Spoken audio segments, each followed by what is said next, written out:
വീട്ടിൽ പോയി നമുക്ക് കുളി പോണം. മിന്നുട്ടിയെ മിന്നുട്ടിക്ക് ക്ലാസ് ഉണ്ടല്ലേ? ഇത് കണ്ടില്ലല്ലോ. കണ്ടില്ല. കുറെ വാങ്ങിയിട്ടില്ലേ?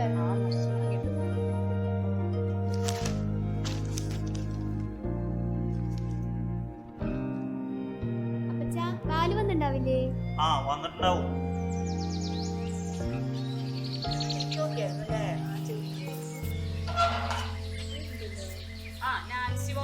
എന്നാ വന്നേ? ഞങ്ങൾ ഇന്നലെ നൈറ്റ് എത്തിയ റോസ് ചേച്ചി. രാവിലെ എത്തേണ്ടതായിരുന്നു, ഫ്ലൈറ്റ് ഡിലേ. അല്ല, പള്ളിയെ പോയിട്ടല്ലേ വരുന്നേ? എന്തിത്ര വൈകി? അത് നമ്മുടെ ഊട്ടുതിരുന്നാളല്ലേ മോളെ. അപ്പൊ അത് കാരണം കുർബാന കഴിഞ്ഞ് എല്ലാവരും കൂടി പ്രാർത്ഥിച്ചിട്ടാ വരണേ. എല്ലാവരും എത്തിയാ? എത്തി. ചേട്ടൻ എണീറ്റിട്ടില്ല, പിള്ളേരകത്തുണ്ട്. ഞാനും എണീക്കാൻ വൈകി. ഫുഡൊന്നും ആയിട്ടില്ല. ഇവളെത്രയല്ല പഠിക്കണേ? ഫോർത്തില്.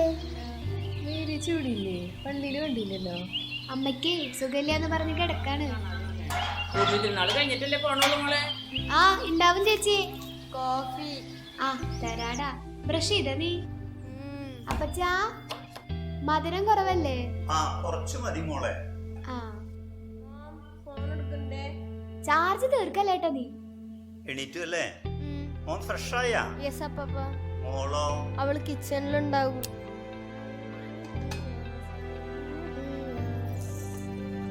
ഇതപ്പാപ്പന് കൊണ്ടെടുത്തേ.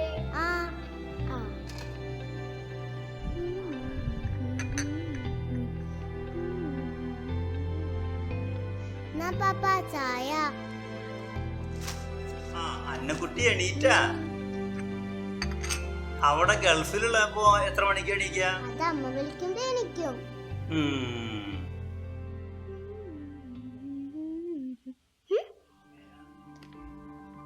അയ്യോ,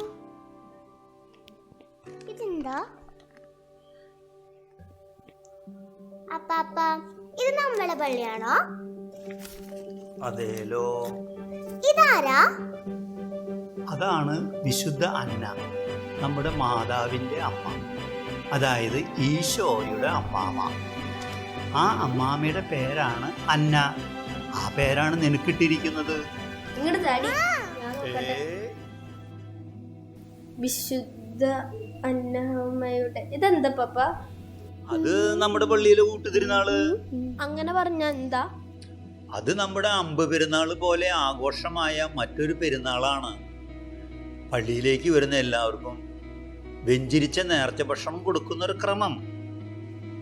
അതിനെപ്പറ്റി പറയാൻ കുറച്ചുണ്ട്. പറ പാപ്പ, ഞങ്ങളിപ്പോ ഫ്രീയാ. പറയ്. എന്നാ പറയാം. അന്നമോളെ, ഇവിടെ വന്നിരിക്കേ.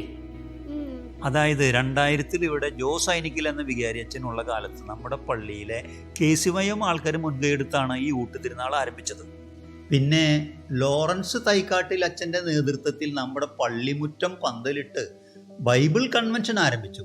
പള്ളിമുറ്റം മുഴുവൻ ആളുകളെ ഇരുത്തി ഊട്ടുനേർച്ചയും കൊടുത്തു. ഈ ലോറൻസ് അച്ഛൻ തന്നെ ഇടവകയിലെ എല്ലാ വീട്ടിൽ നിന്നും പഴയ സാധനങ്ങൾ ശേഖരിച്ച് അതിൽ നിന്ന് കിട്ടിയ കാശ് കൊണ്ട് പാവപ്പെട്ട കുട്ടികളെ ചികിത്സയ്ക്ക് സഹായിക്കുന്ന രീതി കൊണ്ടുവന്നു.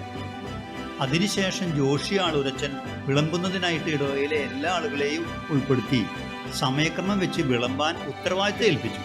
ജോഷി അച്ഛൻ തന്നെ 7 സ്ഥലങ്ങളോടുകൂടി അന്നാപാതയും തുടങ്ങി വെച്ചു. വീടുകളിലേക്ക് അന്നാമാതാവിനെ കൊണ്ടുവന്നും ഇടവകയിലെ 2 ഭാഗത്തു നിന്ന് ആഘോഷമായി യുവതികളുടെ നേതൃത്വത്തിലെ പള്ളിയിലേക്ക് എത്തിച്ചും ബ്ലഡ് ഡൊണേഷൻ ക്യാമ്പ്, വാഹന വെഞ്ചിരിപ്പ്, അന്നാനാമധാരി സംഗമം, അങ്ങനെ പരിപാടികൾ ഉൾപ്പെടുത്തി ജോൺസൺ അച്ഛൻ്റെ നേതൃത്വത്തിൽ 25-ാം ഊട്ടുതിരുന്നാള് ഗംഭീരമാക്കുന്നു. ഞാൻ അന്തോണി വീടെടുത്ത് പോയിട്ട് വരാട്ടാ.